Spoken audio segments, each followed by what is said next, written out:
Hi everyone, it's Jen again. Hope you had a good week. This week I have been working on chapter 4 of Allele, and there's kind of like a large switch up during this next chapter, since this is where the three different routes really diverge and become very different stories. It's sort of like writing three different chapters in one, and the focus of the story, although it still has survival mechanics and suspenseful and deadly situations, there's more of a focus on developing relationships with the love interests, and it brings up an interesting challenge from a writing standpoint that I thought might be an interesting topic to bring up this week, is writing a villainous love interest or a potentially dangerous love interest, but still having the relationship kind of be able to develop in a reasonable way. I don't want to have the reader suspend so much disbelief that the main character would have to have no sense of preservation, self-preservation. I'm not going to pretend that these kind of stories can be problematic, that I'm going to be able to navigate these very precarious and touchy, subjects of power dynamics and toxicity without making any mistakes. But I think that these topics are worth exploring within the safety of fiction. And so I don't want to shame any creators for whatever their particular take is, but I thought that I would go ahead and discuss some of the things that I personally strive towards when I'm creating a more morally black or gray love interest, to keep the relationship something that that both the main character can maintain some level of agency, and that can have enough of a baseline for having some empathy and sympathy for the parties involved, that it doesn't feel painful to have to read through. So yeah, with that long intro, yanderes, my take on the whole yandere love interest. Firstly, what is the appeal of the yandere? I think, at least from a feminine perspective, when I was growing up and I guess getting romantic interests directed towards me, a lot of times it kind of felt like people were just casting a wide net, and they didn't really know me very well enough to actually like me, but I would just meet some very general criteria, and much like a dating app, it was just kind of you felt like somebody might show interest in you because they were liking and clicking on maybe a couple dozen profiles and hoping to get some kind of response from 1 out of 30 or something like that. So one of the appeals of the yandere character is their kind of obsessiveness, or their very focused attention on the main character or the subject of their affection. That it's not they're just casting some wide net and trying to see if anything will bite, that they're very intentional towards that one thing that they're interested in, and that level of attentiveness and intentionality towards a particular target does have a level of romanticism to it. And that brings me to kind of the second point that I think is the attractive factor of a yandere type character, is that they are usually very, very intentional in their actions, and they're very attentive. So they're not going to be the partner who gets you something for your birthday that you don't really like, or gets you some generic gift that, oh, here's flowers or chocolates or whatever people normally gift. They have observed the subject of their interest to know what it is that their subject of their affection likes and doesn't like, and is very specific and attentive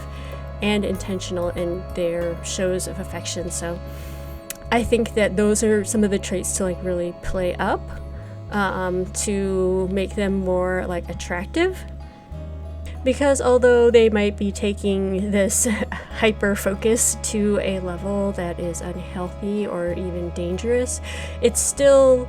has a root in something that I think most people would find attractive in a partner. Somebody who is caring specifically for them. Another thing that I'm very intentional with my more villainous, more problematic love interests is that I have to create a reason for their kind of worldview, their black morality. And this is usually something that's like rooted in trauma, so it's not like just that they woke up one day or they were born different to having like a sadistic personality or something like that. Usually it has something to do with their backstory that is rooted in the world. So a lot of times these characters live in worlds that are just kind of brutal, have a lot of suffering, have a lot of death and violence. So their level of violence doesn't seem like anything that's completely like out of pocket sociopathic for the time period and the culture that they're a part of. Reasons can be pretty different. So in the case of Isaac, he is very distrustful, very cynical, very disconnected from like his fellow like human being, because he is essentially, you know, had to endure seeing most of all the people that are around him like turn into savage and grotesque monsters. So the way that he kind of dealt with this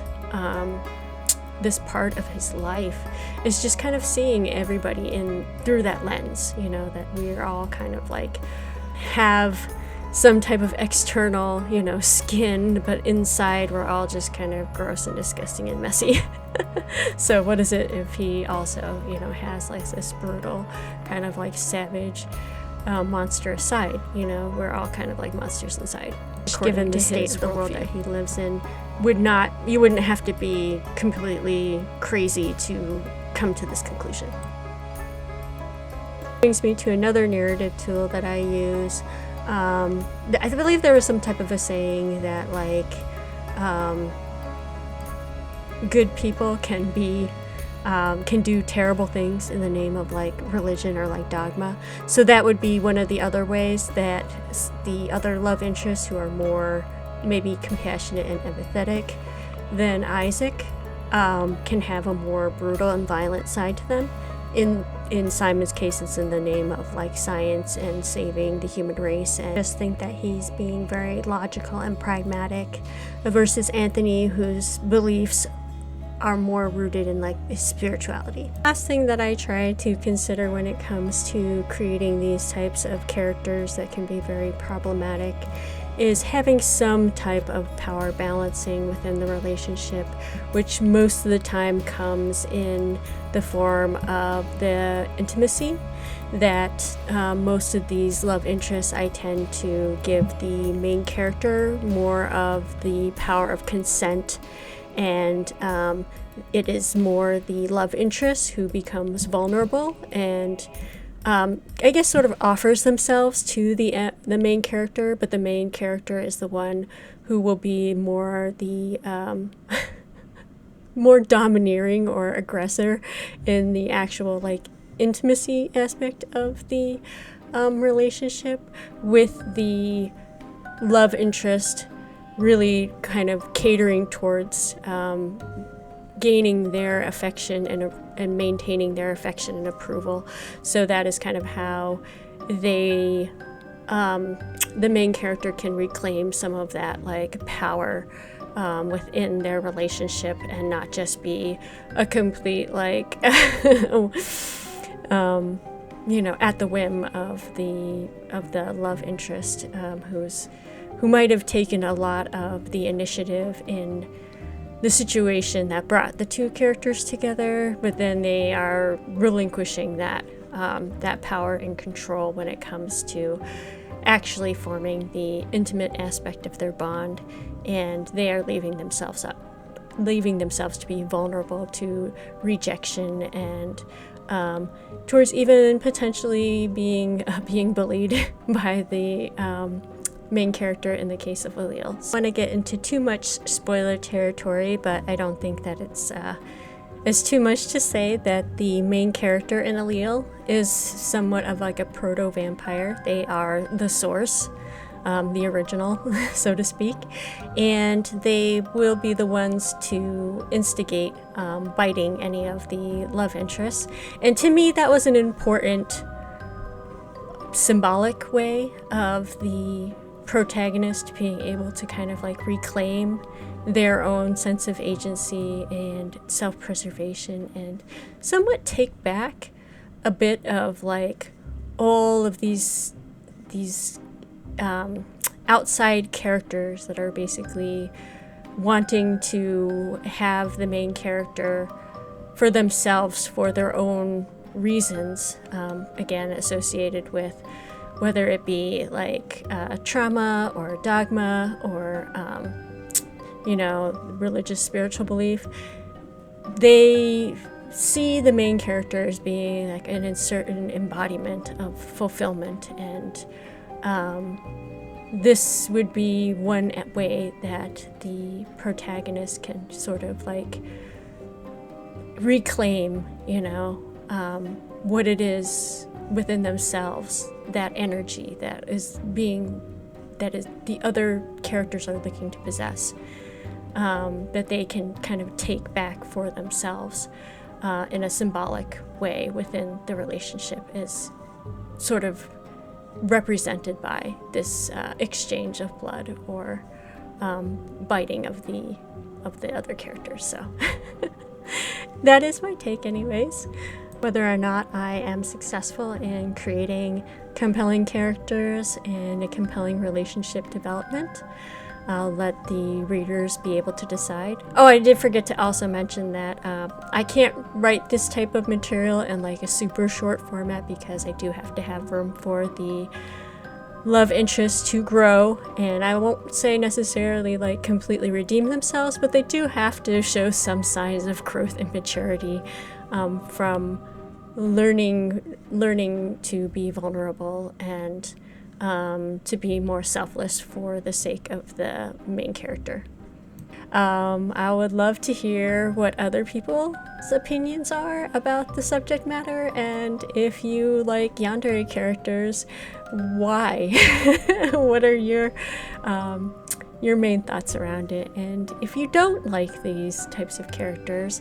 or these types of tropes, like what is it that you dislike about it? Do you think that these types of stories still belong in fiction? I'd just be curious to hear your thoughts. As always, if you're working on something, don't forget to enjoy the process, and I look forward to making another video and hopefully getting out this update sometime before the end of the month.